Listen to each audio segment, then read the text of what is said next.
Bam! Nu ko, darom knygos apžvalgą. Knygas pavadinimas Essentialism. Lietuviška esencializmas, bet toks žodis net nėra lietuviškai, tai tiesiog žiūrėjau, kad lietuviškų vertimų knygos būna esencializmas. Nesąmonė. Nu, bet angliška essential things, tai išsiverstų mane būtiniausi dalykai, tokie reikalingiausi kažkas tokį. Tai ir tos knygos visą tą tokia filosofija Nyčė skaitos, kaip supratau. Ir kad kaip savo gyvenim sugebėti susidėliot prioritetus, kas yra svarbiausia, ir išimti, kas yra nesvarbu ir nereikalinga, ir kaip nugyventi kokybišką gyvenimą tiesiog.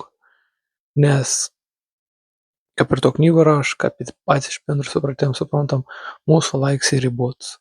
Mes nežinom, kada ons baigsis, ir vieną kitą atvejį mes neturėjom tenas begalės.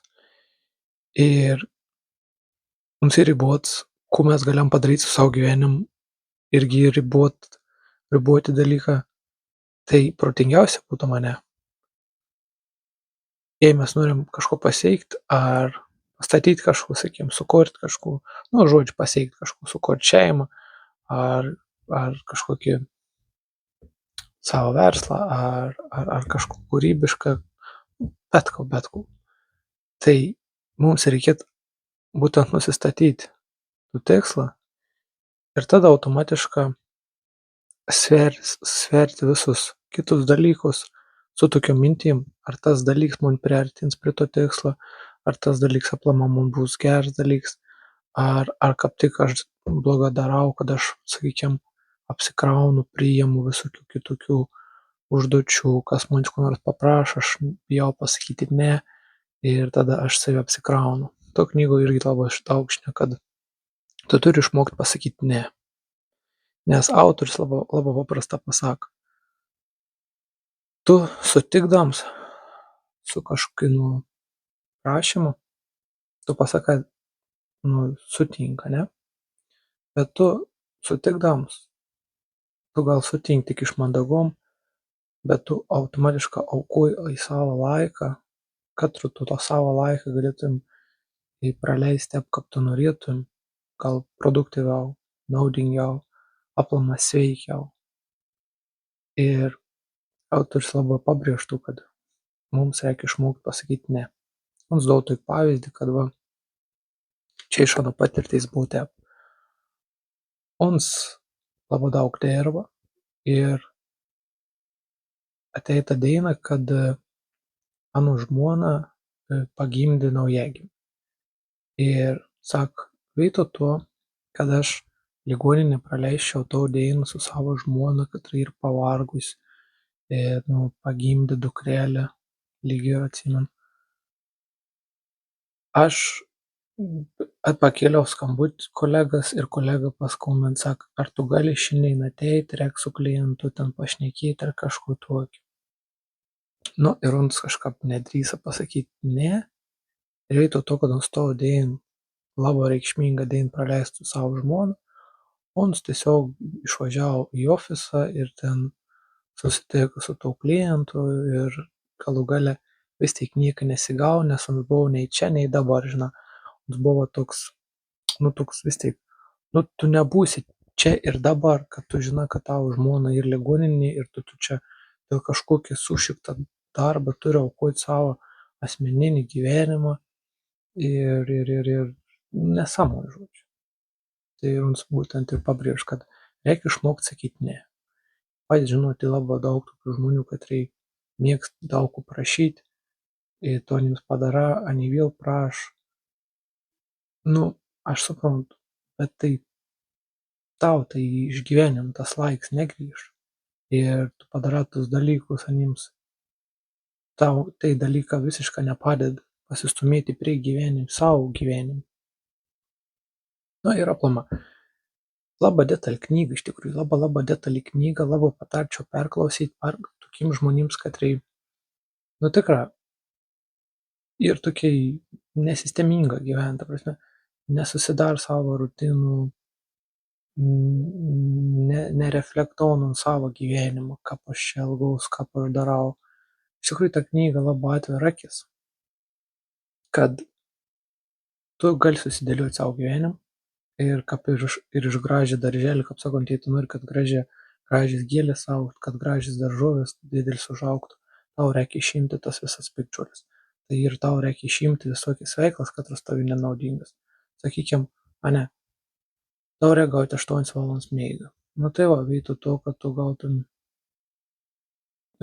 tu eitum kažkur atsigert ar alaus, akų, paskiau belikt kažkur tau 5 valandas miegot, pagalvok, a tau reikia eit kažkur atsigert to alaus, a tau gal nereikia, gal tu tiesiog gali paprasčiausia kitą pailsėt, neit į tą miestą, atsikelt kitą dieną, padaryti darbus, išilsėjus, produktyvią, nesinervuoti, taip toliau.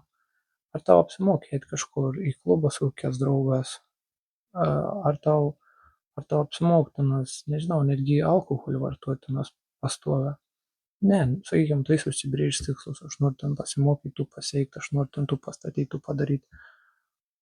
Ne, bet tai viskas. Ir tu susidėlioji viskų, pavyzdžiui, tu žinai, kad laiko nedaug, pavyzdžiui, išvis aš pastebėjau pas nusais, kad tau jau, kad perlipi per 20 metų ribą, sakykim, tu bet ir laisvus savaitgalius. Taip, kol jis jaunas pagalvoji, fainai savaitgalis leist su draugais. Paskiau žiūri, kad bėg metą, tai draugą, kolegas, anei, kas išvažiavo į kitus miestus, kas išvažiavo kitur, kas aplamai atsiskiria. Tu taip pagalvoji, o kas iš tikrųjų ir svarbu gyvenime? Ar draugą, kolegas, ar šeimą? Pasakykim, jei tu savaitgalį turi vieną, 2 dienas laisvas, tai kuo protingiau būtų daryti? Ar eit kažkur į klubą, vadovautis, gert, blūdyt, ar tiesiog nuvažiuot pas tėvų pabūt, pas mamos, pas močiutės, pas bočiaus, su broliu susitikt, su savo vakas praleist savaitgalį. Tas, manau, būtų naudingiausia. Bet čia ir palei kiekvieną poreikius, čia tik tas aš šneku tokias va pavyzdės. Tai va, daugiau niek nepapasakos. Knygą Essentialism perklausiau 3 kartus, nes ką ir labai detalė. Labai daug pavyzdžių, daug pratimų, daug tokių sistemėlių ir labai daug pavyzdžių daug. Žodžiu, kartais mažiau ir geriau. O kartais, kad apsijėm per daug, nori visiems įteikt, nori visiems būt geras, savo nebe, kaip sakant, ger širdėlį, plek subinėlį. Čia labai ateit prie tos knygos. Nu ir aplamai.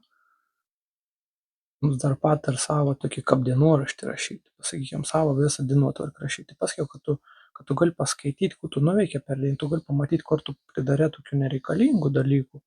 Tu tiesiog gali išimti per laiką, tu tobulėjai ir tau per dieną beliek tik tas patys svarbiausias, reikalingiausi dalykai ir tau dar likt laisvą laiką atsikraut, pailsėt, pažaist.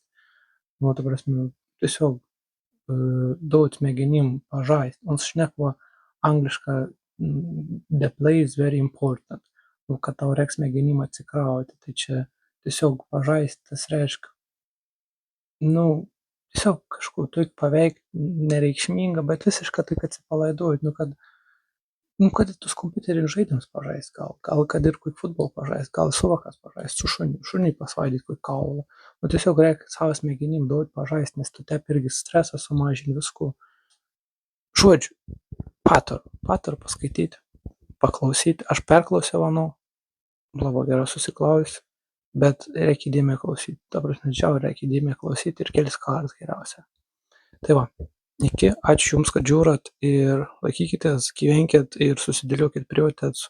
Tada varykit ir manau bus tikrai fainas gyvenimas.